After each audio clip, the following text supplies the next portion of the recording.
Okay, as some of you know, I have a minor in world religions, and actually a bunch of junk visible in the background, but we're not talking about that.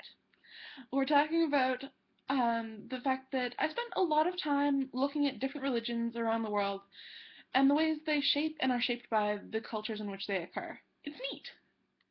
One of the neatest parts of religious studies is looking at what exactly religion is. Is it the possession of a physical place of worship? A central religious figure? Uh, are we defining religions by prophets or priests or how old they are? What I've learned is yes. We can define it by any or all of them, which is why there's not really consensus about what constitutes a religion. The best definition I found is that a religion is a unifying meta-narrative. Like we've got the historical narrative that unites the Abrahamic religions, and then the individual narratives that separate them. The Buddhist sutras and the life of the Buddha, the Tao Te Ching. Narrative is religion. And that takes an interesting shape here in the US because we have a lot of Judeo-Christian foundations. We have enough of a Christian influence that people were legitimately deeply offended when Starbucks had the plain red coffee cups.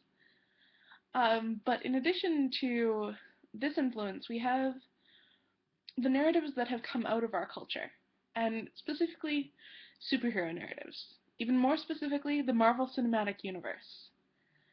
What I really love about the Marvel Cinematic Universe, I mean, aside from the fact that I enjoy the movies on their own, but what I love in terms of religious implications are that self-sacrifice seems to be when people become heroes.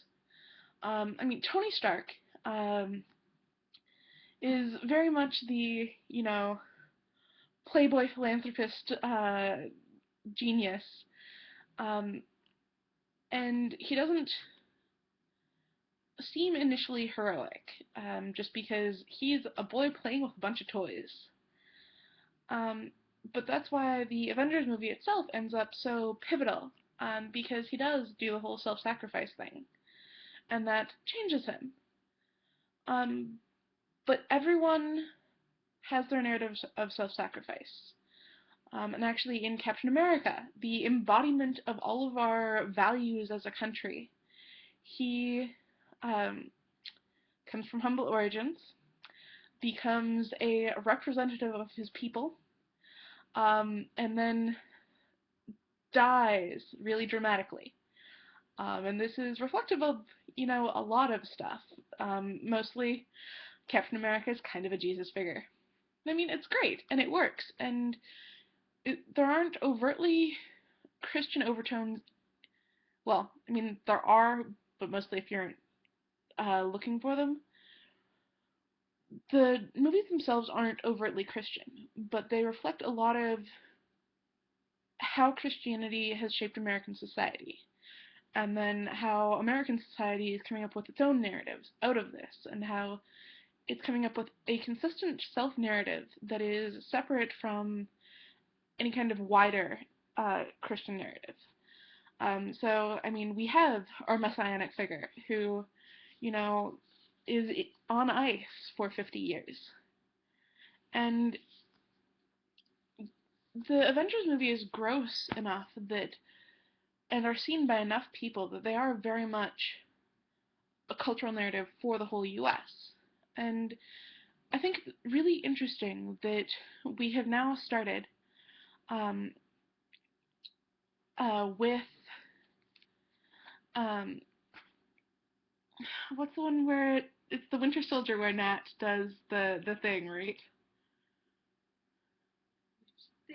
Um, okay, so Black Widow um, finally gets her own heroic arc. She doesn't have a movie yet, but she does sacrifice all of her secrets.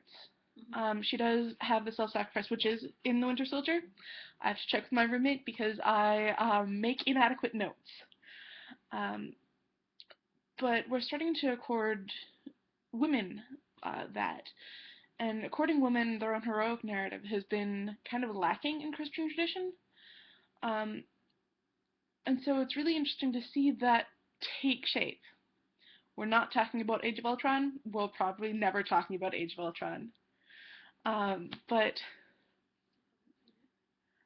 um, but Marvel as a part of American religious life is a really fascinating topic to me, and I think you should go forth and rewatch all of them in order with that in mind.